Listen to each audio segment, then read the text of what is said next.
মঙ্গলবার ইসরায়েলের নজিরবিহীন হামলা চালানোর পর উচ্ছ্বাসে ফেটে পড়েন ইরানের বাসিন্দারা। এদিন লেবানন ও ফিলিস্তিনের পতাকা, বাঁশি, ফুল, খামেনির ছবি হাতে তেহরানের রাস্তায় নেমে আসেন সাধারণ মানুষ। দখলদারদের বিরুদ্ধে ইরানের এই পদক্ষেপের খুশিতে মিষ্টিও বিতরণ করেন অনেকে। আমি অনেক খুশি, অনেক নির্ঘুম রাত পার করেছি এই সময়ের জন্য। ইসরায়েল পাল্টা জবাব দিলেও আমরা পিছপা হব না, শক্ত হাতে প্রতিহত করব। যখন আমাদের মেহমান ইসমাইল হানিয়াকে ইরানের মাটিতে হত্যা করা হয় তখন আমরা অনেক ভেঙে পড়েছিলাম। এখন তাদের ভূখণ্ডে হামলা চালিয়ে অনেক স্বস্তি অনুভব করছি।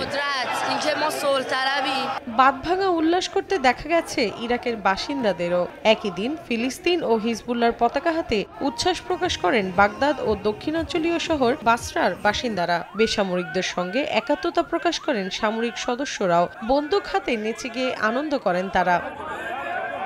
প্রায় এক বছর পর কিছুটা হাসি ফুটেছে গাজাবাসীর মুখে। মধ্যপ্রাচ্যে দখলদারদের বিরুদ্ধে ইরানের এমন জোরালো হামলা যেন লাখ লাখ নিরীহ ফিলিস্তিনির প্রার্থনার প্রতিফলন। দীর্ঘদিন অপেক্ষার পর ক্ষেপণাস্ত্র হামলার মুহূর্তটিকে আবার মুঠোফোনে বন্দিও করেন খান ইউনিসের অনেকে।